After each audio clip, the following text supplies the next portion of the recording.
नमस्कार दोस्तों, मैं इंजीनियर दीपक कुमार। आप देख रहे हैं PNP public and power news. दोस्तों, हमारे यूट्यूब चैनल पे स्वागत है। आज हमारे साथ हैं राकेश कुमार सिंह जी, बिहार भाजपा प्रदेश प्रवक्ता हैं।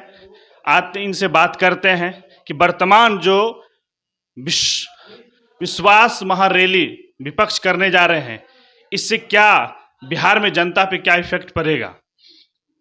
रैली से क्या असर पड़ने वाला है? रैली तो पूर्व में भी बहुत सारे रैली कर चुकी है राष्ट्रीय जनता दल। गरीब रैला, तेल पिलावन, लाठी घुमावन रैला, जितने बार रैली किए उतने नीचे चलते गए। उनका ये भी दावा है कि हमारा जो स्लोगन है स्वास्थ्य, शिक्षा, रोजगार, सिंचाई, न्याय, लेकिन ये भाजपा का कभी नहीं रहा है। 15 साल तक तो शासन था इनके माता और पिताजी का। एक बार भी तो बिहार के विकास की बात, स्वास्थ्य की बात, शिक्षा की बात कभी तो नहीं किया। अब जब सत्ता से जैसी बाहर आते हैं तो स्वास्थ्य, शिक्षा, सड़क, सब कुछ, बिजली, सब नजर आने लगता है जनता। और सत्ता से जब बाहर आते हैं तो माई बाप करने लगते हैं। सत्ता में होते हैं तो केवल लूट की बात करते हैं, लूटने में लग जाते हैं। पूरे परिवार मिल के लूटने में लगे हुए थे। बोला कि जन विश्वास यात्रा में जिस तरह से मुझे जनता का प्यार मिला, अगर इस तरह भाजपा कोई नेता करके दिखा दे यात्रा। ये भारतीय जनता पार्टी तो हमेशा से रोज मीटिंग करती है जी। प्रत्येक दिन हमारे कोई ना कोई बड़े हॉल में मीटिंग होते रहता है, बड़े मैदानों में होते रहता है। कल प्रधानमंत्री जी आ रहे हैं, अभी 2 दिन पहले देश के रक्षा मंत्री आके गए।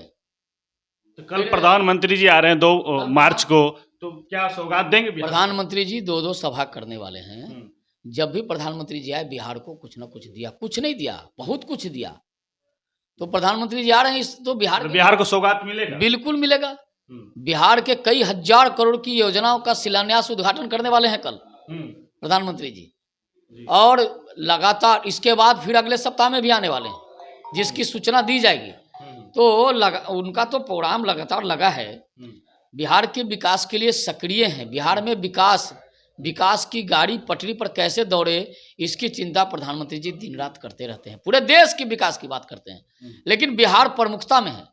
बिहार की विकास की पटरी को इन सबों की, जो दुष्टों की, भ्रष्टों की जो नजर लगी थी, ये परिवारवादियों की जो नजर लगी थी, उससे बिहार बोल रहे हैं कि जब इलेक्शन बिहार में होने, लोकसभा होने जा रहा है, तब मोदी जी आ रहे हैं पैकेज देने के लिए। इससे पहले कहाँ चले गए? मोदी जी पहले भी आए हैं, इन लोगों को पता होना चाहिए। मोदी जी के जो जितने वाले आए हैं, उस कार्यक्रम को न हो तो जारी करें, बताएं। मोदी जी जब भी आए बिहार को दिया। आज बिहार में जो विकास दिख रहा है उसमें नरेंद्र मोदी जी की बड़ी भूमिका है।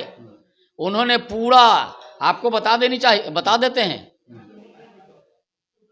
10 वर्ष पहले, उसके पहले माननीय अटल बिहारी वाजपेयी जी ने जेपी सेतु का शिलान्यास किया था। और 10 वर्षों तक कांग्रेस की सरकार रही, 10 वर्षों तक लटका रहा। और जैसा ही नरेंद्र मोदी जी की सरकार बनी, जेपी सेतु नहीं, बिहार के इस गंगा पर 9 सेतु बन रहा है आज के डेट में। ये विकास की गाड़ी को रोकने का काम ये मोदी जी के राज में। बिल्कुल मोदी जी ने एक नहीं 6 लेन 4 लेन। ये भी आरोप लगा कि हमारा जो नारा है, आप देख लीजिए रोजगार, लेकिन इनका नारा है कि सिर्फ 400 पार। इस बार तीसरी बार हैट्रिक मोदी जी का। बिल्कुल। स्वास्थ्य, शिक्षा का कोई, देश की जनता का विश्वास है तब तो, देश की जनता का विश्वास है तब तो हमको इतने बहुमत देते हैं। मतलब बता रहा कि 400 पार, कहीं 400 पार पेट्रोल ना हो जाए, ये कहने का। ये सब इधर उधर की बात न करें। अब उनको लूट की छूट नहीं देने वाली है बिहार की जनता। ये गाड़ी, महंगी गाड़ी की एक सवाल और करेंगी कि भाजपा तोड़ मरोड़ की जो है, विधायक को तोड़ते हैं, ये एमपी को तोड़ने का काम करते हैं। क्या उन लोगों का कहना है कि उधरवा सिंदूर लगाना चाहते हैं बीजेपी? देखिए, भारतीय जनता पार्टी कभी तोड़ने का काम नहीं किया। ये राष्ट्रीय जनता दल और इंडी गठबंधन के लोगों ने कहा कि हम विश्वास मत हासिल नहीं करने देंगे, खेला होगा।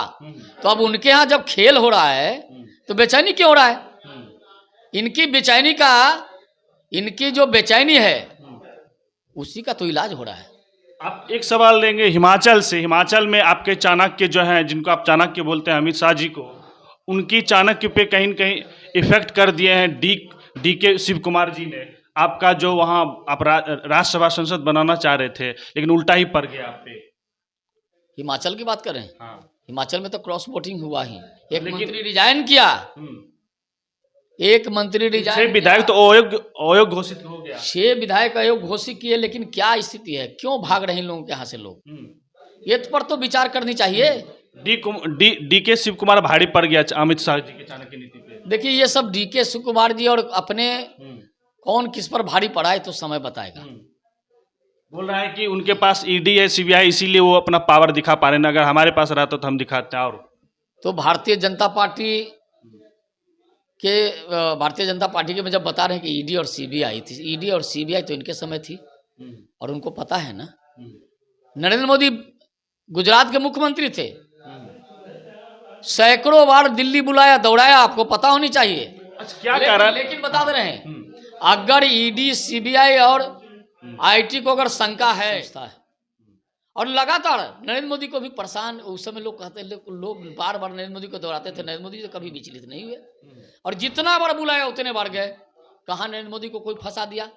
लेकिन यही लोग क्यों फंसते हैं भाई? ईडी सीबीआई आईटी जो कुछ भी है सब तो इनके जमाने में बना है। आपने यूपी में भी खेला करने का काम किया, समाजवादी पार्टी के 6 विधायक को कोई खेला नहीं किया।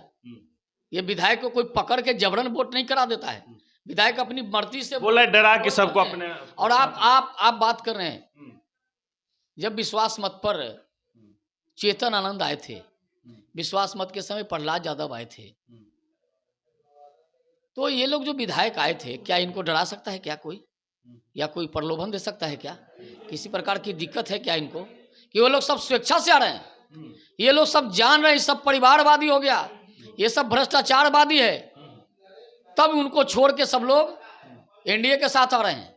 बिहार में भी आपने 2 कांग्रेस और 1 आरजेडी का विधायक आपके पाला में आए, देखिए लोगों तो को प्रलोभन दिया गया है मंत्री का। देखिए भारतीय जनता पार्टी और एनडीए और नरेंद्र मोदी जी के काम और विचारों से प्रभावित होकर लोग आ रहे हैं और ये आएंगे, ये आने का सिलसिला देखिए राजनीति का है। कहीं जनता का तो विश्वासघात नहीं हो रहा? जनता का जो वोट है जिस मत से, कोई विश्वासघात नहीं हुआ है। कौन सा विश्वासघात है भाई? विधायक आ रहे हैं स्वेच्छा से मेरे यहाँ, तो हम क्या कहेंगे बंद है, हम नहीं आने देंगे? विधायक आ रहे हैं ना, आम जनता के लिए और आम जनता के प्रतिनिधि हैं विधायक। कोई विधायक अगर एनडीए में आना चाहता है भारतीय, और ये भी आरोप है कि विपक्ष का कि युवा नेता तेजस्वी यादव, अखिलेश सिंह, राहुल गांधी, केजरीवाल, इन लोग से कहीं न कहीं मोदी जी टेंशन में, इसीलिए हर तरफ प्रभाव कर रहे हैं। बिहार में 1 सीट जीतने की जिसकी औकात नहीं, उससे क्यों टेंशन में रहेंगे नरेंद्र मोदी? 1 सीट जीता है क्या आरजेडी? बिहार में तेजस्वी जी की लोकप्रियता बढ़ चुका है। कहाँ पर लोकप्रियता बढ़ा है? इसी लोकप्रियता से प्रभावित होकर सब विधायक भाग रहे हैं, उनकी लोकप्रियता के कारण इन विधायक लोग भाग रहे हैं। मतलब ये कहना है विधायक को नहीं संभाल पा रहे? नहीं, एक विधायक को संभाल नहीं पा रहे हैं और बात करते हैं लोकप्रियता का। अरे रैली करेंगे और नीचे जाएंगे। इस बार 20 सीट नहीं आएगी विधानसभा में, और लोकसभा में बता दें, आपको पहले भी बताया हूं, 1 सीट नहीं आने वाली राष्ट्रीय जनता दल और एनडीए गठबंधन को। जो 39 की 39 सीट जो पिछले बार था, इस बार 40 की 40 सीट, 40 में 40 आप कर बिल्कुल जीतेंगे। जनता का भरोसा है। मतलब वो जो रैली में जो उसको जनसैलाब आरजेडी का कोई फर्क कुछ नहीं, वो भाड़े की भीड़ से जनता वोट थोड़े करती है। क्या मंत्र है जो कि बीजेपी के पाले में वोट चला जाता है? भारतीय जनता पार्टी की नीतियों से प्रभावित होकर आते हैं। कोई पकड़ के जबरन थोड़ा कोई वोट करा देता है। बाहुबली तो सब इनके हैं, लेकिन गरीब जनता तो हमको वोट करती है, तो हमारी नीतियों से प्रभावित होकर। इसलिए कि कोरोना जैसे महामारी से बचाने का काम भी भारतीय जनता पार्टी और एनडीए की सरकार ने किया। कोरोना से महामारी से लेकर आज तक गरीबों को भोजन का दिक्कत न हो 2 टाइम का, उसका भी चिंता नरेंद्र मोदी सरकार ने किया है कि नहीं किया है? गरीब जनता का तो ये भी कहना है कि मुझे अनाज नहीं चाहिए, शिक्षा फ्री करवा दें। नहीं, कौन कह रहा है? शिक्षा, स्वास्थ्य, गरीब जनता नहीं कर रही है। ये कह रहे हैं, ये जिनको बेचैनी हो रहा है, जो माई बाप कर रहे हैं, ये कहते हैं जनता को भोजन नहीं मिले तो बाप करे तो मेरे पास आए। जनता को भोजन मिलेगा, जनता को सुविधा मिलेगी, जनता को पढ़ने का स्कूल मिलेगा, उनको सारी व्यवस्थाएं नरेंद्र मोदी और एनडीए की सरकार कर रही है और करेगी आगे। हम तो अंतिम पायदान की चिंता करते हैं, ये अपने परिवार की चिंता करते हैं। एक सवाल लेंगे, आप चाणक्य किनको मानते हैं, डी के शिव कुमार जी को कि अमित शाह जी को? अरे भाई वो उसकी बात क्यों कर रहे हैं? देश में अभी चर्चा में है विषय। देखिए बिहार में की बात करिए या देश की बात करिए, देश में एक सबसे लोकप्रिय प्रधानमंत्री नरेंद्र मोदी है। उनके नीतियों से प्रभावित होकर ही सबको आ रहे हैं। वो डी के शिव कुमार कौन है भाई? राहुल गांधी की बात करिए ना, जहां जहां राहुल गांधी जाते हैं वहां उनकी सत्ता चली जाती है, खत्म हो जाती है। उसके मुखिया राहुल जी हैं। राहुल जी की बात करिए। राहुल जी का मतलब ये जो न्याय यात्रा चला, इससे भी इफेक्ट नहीं पड़ेगा क्या? पड़ा ना इफेक्ट। पड़ा तो यही कि 3 स्टेट चला गया, इफेक्ट तो ही पड़ा, 3 स्टेट चला गया। बिल्कुल।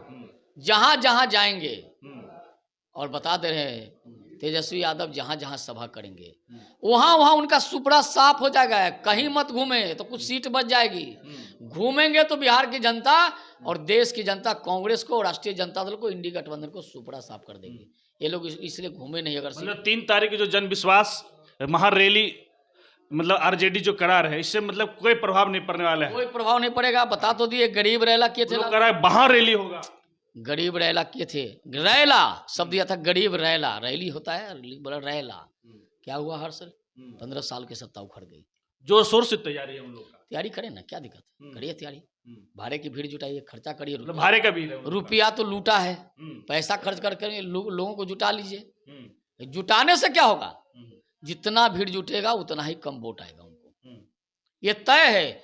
बिहार में 40 में 40, बिल्कुल 40। भाजपा तय है, भारतीय जनता पार्टी एनडीए के साथ 40 की 40 सीट जीतने वाली है। मतलब आप लोग बिहार में मोदी जी को 40 में 40 दे रहे हैं। बिल्कुल, पिछले बार 39 दिया था बिहार की जनता ने, इस बार 40 की 40 सीट उनके झोले में डालने वाली है। मतलब ये जो इन लोगों को वादा है शिक्षा रोजगार, कोई फर्क नहीं पड़ेगा। देखिए, वादे से नहीं होता है, काम करना पड़ता है। काम क्या किया, काम क्या किया इन्होंने? बोले 17 साल बनम 17 महीना, वही तो कर रहे हैं। और 15 साल जो उनका था बाबूजी वाला, उसमें क्या किया इन्होंने? बोले उसमें हमने सामाजिक न्याय की, सामाजिक न्याय कर रहे थे। ये 800 करोड़ का घोटाला किसके ऊपर है? किसके ऊपर है 800 करोड़ का घोटाला? किसके समय इनकी सत्ता गई? किसके समय इनके पिताजी की चुनाव लड़ने से आयोग घोषित किया गया? ये किसके समय? सब कांग्रेस के साथ, जिनके गोद में बैठे हैं। ये भ्रष्टाचार का जो केस हुआ वो किसके समय हुआ? कौन लोग थे? तो कहना सभी भ्रष्टाचार एक हैं। बिल्कुल, सारे भ्रष्टाचारी एक साथ मिल गए हैं, कुछ नहीं होगा। सारे भ्रष्टाचारी मिलके एक ईमानदार को कुछ नहीं बिगाड़ सकते हैं। देश की जनता को एक ईमानदार सेवक चाहिए, ये भ्रष्ट सेवक नहीं चाहिए। एक ईमानदार सेवक के साथ देश की जनता है। तो धन्यवाद राकेश सिंह जी, आप इनके बातों से कितना सहमत हैं तो कमेंट बॉक्स में जरूर करिएगा। अगर आप पीएनपी चैनल को नहीं सब्सक्राइब किए तो सब्सक्राइब करिए, लाइक करिए, पेज पे फॉलो नहीं किया तो फॉलो करिएगा। धन्यवाद।